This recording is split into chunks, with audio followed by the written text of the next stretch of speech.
India गठबंधन के भविष्य पर मंडरा रहा खतरा अब टलता हुआ दिख रहा है। दरअसल इंडिया गठबंधन के बहुत से नेताओं को अभी तक ये बात पता ही नहीं था कि इंडिया गठबंधन का निर्माण सिर्फ लोकसभा चुनाव के लिए हुआ था, राज्यों के चुनाव में गठबंधन बनाकर लड़ने के लिए नहीं। लगातार चल रही बहस और नोकझोंक के बाद नेताओं को ये बात क्लियर हो पाई है कि इंडिया गठबंधन का निर्माण दरअसल सिर्फ लोकसभा यानी नेशनल लेवल के लिए किया गया है। ये एक मंच है जहां से नेशनल लेवल पर लड़ा जाएगा। इंडिया गठबंधन के अस्तित्व और भविष्य को लेकर सवाल उठना तब से शुरू हुआ जब दिल्ली के चुनाव में आम आदमी पार्टी और कांग्रेस आमने सामने आ गई। केजरीवाल और राहुल गांधी में बयानबाजी शुरू होने लगी। राहुल गांधी ने रैली कर आम आदमी पार्टी और बीजेपी पर कई गंभीर आरोप लगाए। इन आरोपों पर केजरीवाल ने कोई जवाब नहीं दिया, जबकि कांग्रेस और आम आदमी पार्टी लोकसभा का चुनाव एक साथ लड़ी थी। यहीं से ये बात साफ होता है कि दोनों पार्टियों के बीच विवाद शुरू हो गया है।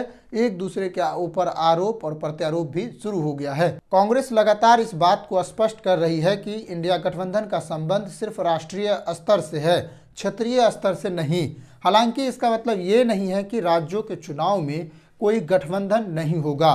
तेजस्वी यादव ने कहा है कि बिहार के चुनाव में महागठबंधन चुनाव लड़ेगी, जिसमें बिहार के सभी विपक्षी दल शामिल होंगे। दिल्ली में नहीं बन पा रहे गठबंधन के सवाल पर आम आदमी पार्टी और कांग्रेस का निजी मामला है, जो बार बार टकरा जाता है। एक दूसरे के सहयोगी बनने में कोई संबंध नहीं बन पाती है। यही कारण है कि दोनों एक दूसरे के विरोधी बने हुए हैं। शिवसेना यूबीटी के नेता संजय राउत ने इंडिया गठबंधन को लेकर एक बयान में कहा कि निश्चित ही इंडिया गठबंधन चलेगा। अगर हम गठबंधन को जिंदा नहीं रखेंगे तो विपक्ष जिंदा नहीं रहेगा। इंडिया गठबंधन पर दिए अपने पहले के बयान में संजय राउत ने कांग्रेस की भूमिका पर कई गंभीर सवाल उठाए थे और आरोप भी लगाए थे। उन्होंने कहा था कि कांग्रेस गठबंधन का सबसे बड़ा दल है, उनकी जिम्मेदारी है कि वो इसे साथ लेकर चले, समेट कर चले। लेकिन कांग्रेस की तरफ से ना कोई चर्चा है, ना कोई बैठक है, ना कोई डायलॉग है। इंडिया गठबंधन के अस्तित्व पर अखिलेश यादव से सवाल किया गया, तब अखिलेश यादव ने कहा इंडिया गठबंधन अमर है, कभी नहीं टूटेगा और ये हमेशा अनवरत चलती रहेगी। इससे एक बात का अंदाजा होता है कि इंडिया गठबंधन अभी मजबूत है, लेकिन कुछ मायनों में कमज़ोर हो रही है, क्योंकि उनकी भूमिका और मुद्दा लगातार कमज़ोर हो रहा है, जिस पर चुनाव लड़ा गया था। महाराष्ट्र में स्थानीय निकाय की चुनाव होने वाली है। हाल ही में हुए महाराष्ट्र चुनाव में महाविकास आघाड़ी यानी इंडिया गठबंधन के दलों को करारा हार मिला है। इसके बाद शिवसेना यूबीटी के नेता स्थानीय निकाय के चुनाव लड़ने पर कहा, हम यह चुनाव अकेले लड़ेंगे, क्योंकि ये चुनाव पार्टी के कार्यकर्ताओं का ये चुनाव है। यहाँ गठबंधन से लड़ना मुश्किल होगा, यानी इंडिया गठबंधन इसमें साथ साथ चुनाव नहीं लड़ेगी।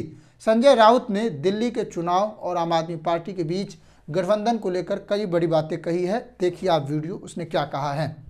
ये बात सही है कि इंडिया अलायंस लोकसभा चुनाव के लिए ही बना था, लेकिन उसको अब बरकरार रखना देश की जरूरत है, लोकतंत्र की जरूरत है। विधानसभा दिल्ली की है।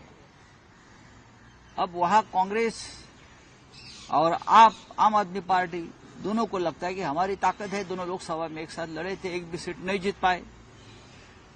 अगर बैठकर उसमें कुछ सुलह हो जाता तो हम सबको आनंद हो जाता। वैसे महाराष्ट्र में भी हमने कहा है कि जो लोकल बॉडी चुनाव है वो कार्यकर्ताओं के चुनाव रहते हैं, वहां हमको अलायंस करना मुश्किल होता है। लेकिन विधानसभा और लोकसभा में जरूर हमारा अलायंस रहेगा, उसमें कोई दो राय नहीं है।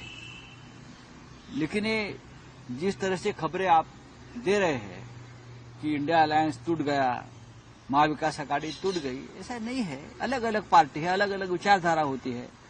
हम एक साथ आते हैं लोकतंत्र के लिए, संविधान के लिए, लोगों के लिए, तो सबको कुछ ना कुछ कॉम्प्रोमाइज करनी पड़ती है। जैसे कि हम ये हमेशा कहते थे कि भारतीय जनता पार्टी बड़ी पार्टी है। जब हम एनडीए में थे तो भारतीय जनता पार्टी बड़ी पार्टी होने के नाते, बड़ा भाई होने के नाते दिल्ली में सबको संभाल कर आगे जाने की जिम्मेदारी बीजेपी की रहती थी। वैसे ही कांग्रेस पार्टी हमारे अलायंस में एक बड़ी पार्टी है। अगर कांग्रेस बड़ी पार्टी है, कांग्रेस एक राष्ट्रीय पार्टी है, नेशनल पार्टी है, एक इतिहास है उनका। तो हम सबको एक साथ लेकर लीडरशिप करने की जिम्मेदारी कांग्रेस पार्टी की ही होनी चाहिए। ये हमारी हमेशा राय रही, उद्धव ठाकरे साहब की भी राय रही। और डायलॉग होना चाहिए हमेशा। अगर डायलॉग नहीं होगा तो कौन सी भी युति, अलायंस, फ्रंट, हाँ, ये ज्यादा दिन तक सर्वाइव नहीं करते। बोलिए। इंडिया गठबंधन के बीच आपसी तालमेल में कमी आई है, लेकिन ये कभी भी मजबूत दावेदार की भूमिका में आ सकती है, ये हमें समझना चाहिए। लेकिन इन्हें देश के मुद्दे पर एकता दिखाने की जरूरत है। देश में अनेकों समस्या है जिस पर केंद्र सरकार को घेरा जा सकता है, लेकिन इंडिया गठबंधन में ऐसी कोई खास चहल पहल नहीं है। हालांकि राजनीति में मजबूत दावेदारी तभी हो पाती है जब लड़ाई लड़ी जाती है सत्ता पक्ष से। आज महंगाई पर लड़ाई लड़ी जा सकती है, सरकार के भ्रष्टाचार पर लड़ाई लड़ी जा सकती है, लेकिन विपक्ष में ऐसी कोई चहल पहल नहीं है, न लड़ाई लड़ी जा रही है। बाकी मजबूत विपक्ष होना चाहिए ताकि देश के सरकार पर लगाम लगा रहे, वो आज़ाद न रहे। बाकी क्या बात सामने आती है अभी इंडिया गठबंधन को लेकर, क्या अब मजबूत रणनीति होगी या नहीं, कैसी अब आगे की तैयारी है, इन सभी सवालों के जवाब अभी तो नहीं है। अभी कोई बैठक भी नहीं हुई है जिसको लेकर ये बात सामने आएगी। 6 महीने से ऊपर होने जा रहे हैं लोकसभा के चुनाव हुए और अब तक कोई बात सामने नहीं आई है। देखिए क्या खबरें सामने आती है। तब तक के लिए नमस्कार, जय हिंद।